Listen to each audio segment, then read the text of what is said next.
Non, vous n'êtes pas au paradis, mais sur l'île de la Réunion, récemment classée au patrimoine mondial de l'UNESCO. Soyez les bienvenus dans le magazine de l'acrobatie.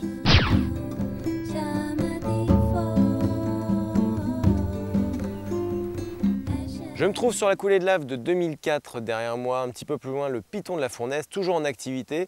Activité volcanique très importante donc sur l'île de la Réunion, tout comme l'activité gymnique que nous présente Aurélien Bisserier. Le trampoline est arrivé à La Réunion avec l'initiative de Jean-Michel Bataillon qui, en début des années 90, est venu s'installer à La Réunion et a développé l'activité, a commencé par le club de Saint-Paul, qui a développé à l'aide d'Alain Fourret, qui est venu par la suite. Développement de l'activité aussi sur le site de Saint-Gilles, avec le Tropic Club des Aigrettes et à l'initiative aussi de Jamel Berwajdi sur le club de Saint-Denis, donc l'Acrojump de Saint-Denis, avec une salle spécialisée trampoline par contre. Voilà. Actuellement nous en sommes aux environs de 350 licenciés, uniquement en trampoline. Désormais je suis mis à disposition sur le comité régional de gymnastique de La Réunion et donc il a fallu pour cette année trouver un autre employé sur le club, chose faite donc en la personne d'Émilie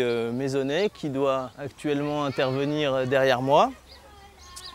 Mis à disposition sur le comité régional de manière à faire du développement des activités gymniques. De manière brève sur le comité, préciser le fait qu'il y ait quand même une dizaine de clubs, un peu plus d'une dizaine de clubs de gymnastique et qui travaillent en étroite collaboration avec le trampoline dans le sens où nous préparons actuellement une équipe régionale mais toute activité confondue, à savoir gamme, gaffe et trampoline.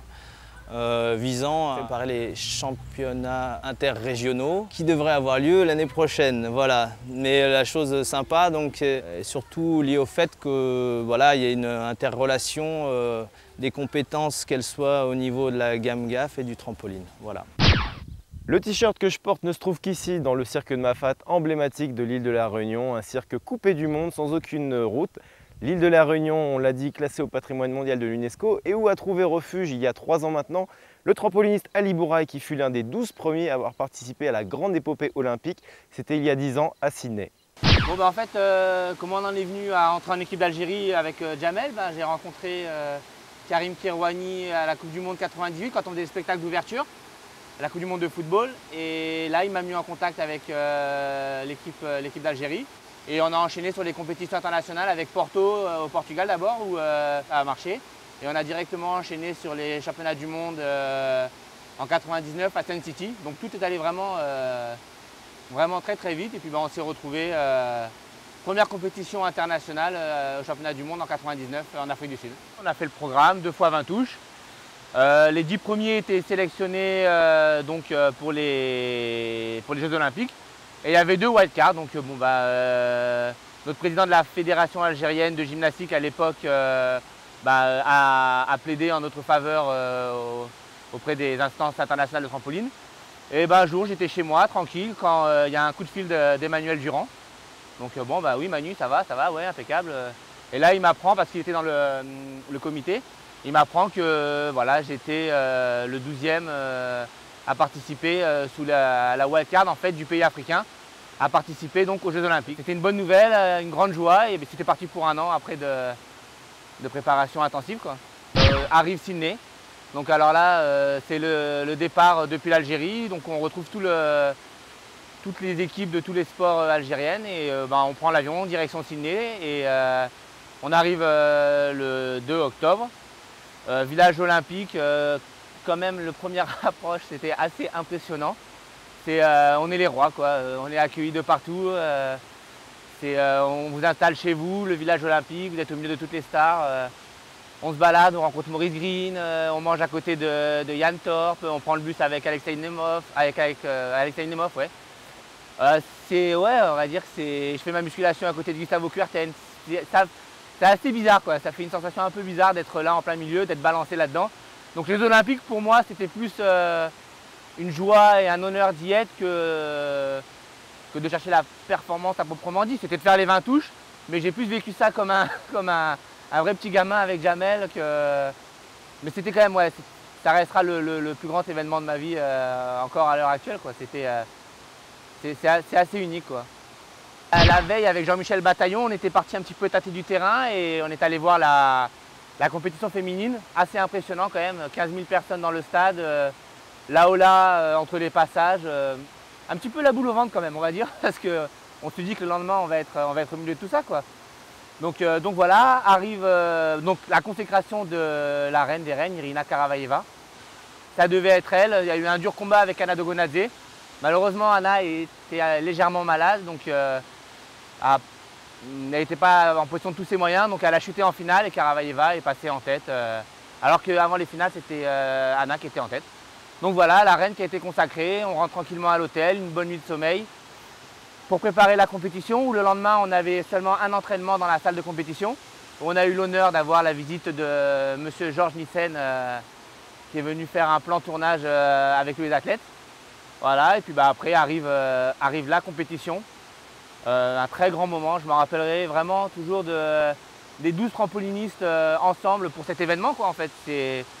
C'est un peu comme la famille Trampo a toujours été, quoi, c'est-à-dire chacun pour sa peau, mais tous ensemble, quoi. Et c'était vraiment, moi je me rappelle, quand on était parqué, Moskalenko qui me serre dans ses bras, qui me dit good luck. Et moi qui lui dis bonne chance en ça. Bon voilà, quoi, non, c'était vraiment une bonne ambiance. Après arriver dans la salle, l'entrée dans la salle, impressionnant, quoi. 12 000 à 15 000 personnes autour de soi. Un stade comme, dans lequel on a, enfin je pense pas, ça fait un petit stade de foot, quoi. C'était quand même assez impressionnant de sauter là-dedans. Et voilà, la compétition se passe bien. Et malheureusement, j'en ai absolument aucun souvenir. Du moment de la compétition, je me rappelle de l'échauffement, puis le gros vide, et je me rappelle de la fin, voilà, d'avoir fait mes 20 touches, d'être super content d'avoir fait mon programme, de terminer 10e.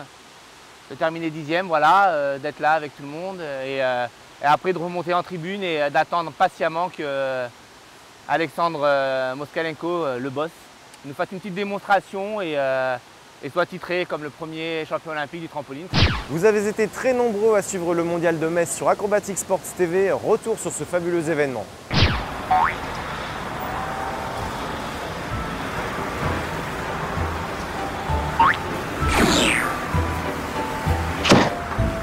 Là, c'était vraiment du lourd. Ouais. Un souvenir inoubliable, c'était vraiment ouf.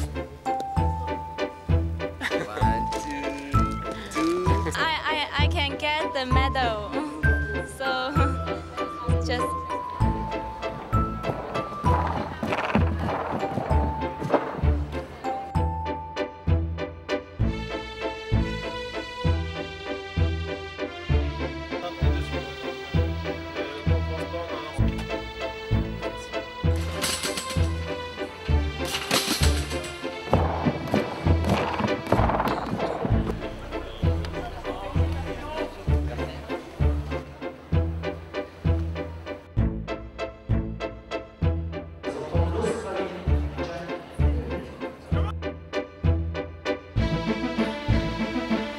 Predomination of our Asian friends has been seen. Merci.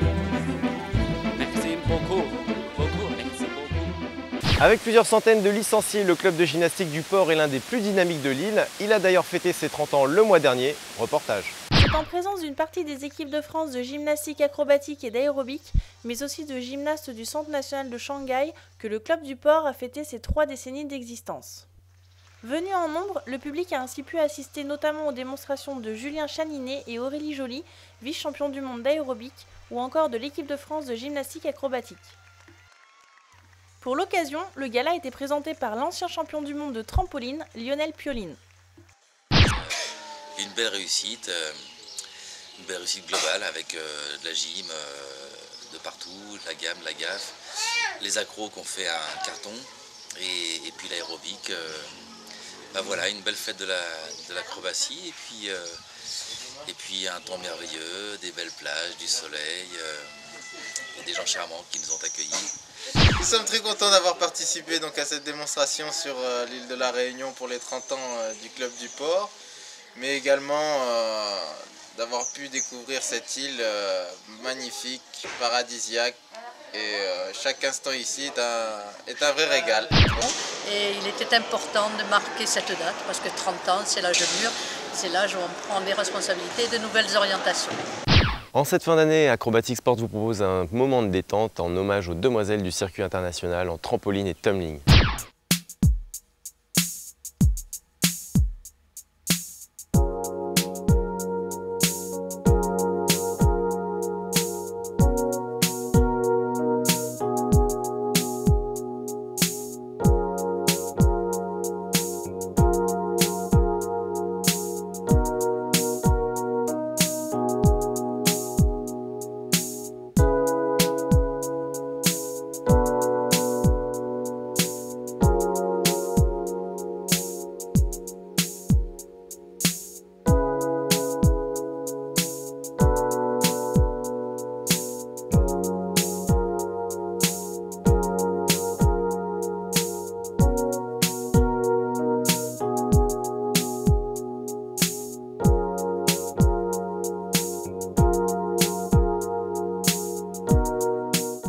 Et maintenant, un petit making-of des numéros d'envol de cette année.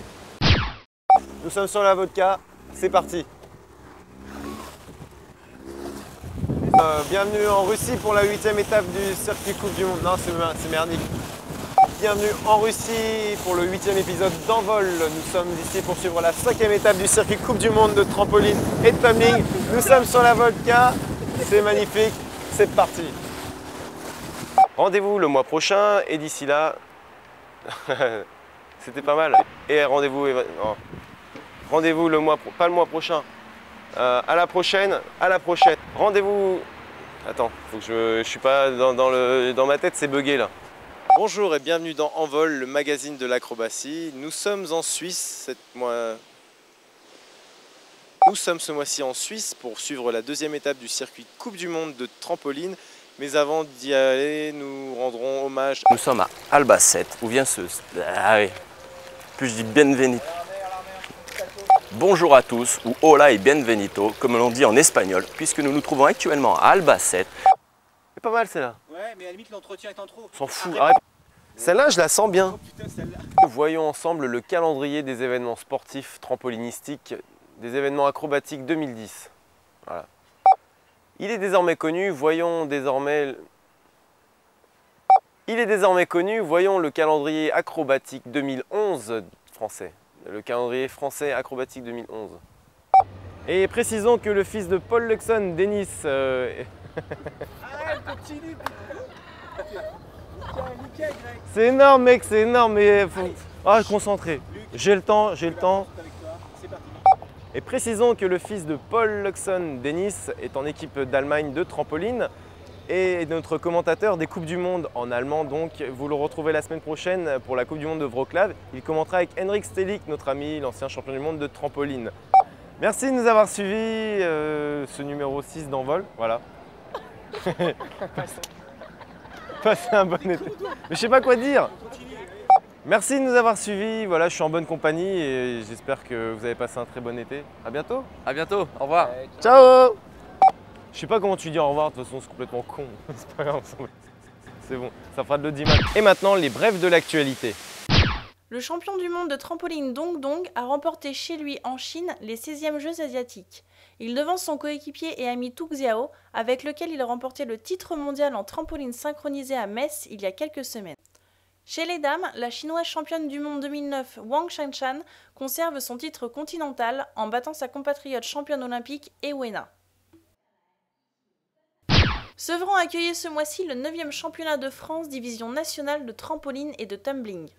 En DN1, Antibes l'emporte en trampoline chez les dames et les hommes, tandis que le club d'Ebens s'impose chez les hommes en tumbling, Rennes remportant l'or chez les dames.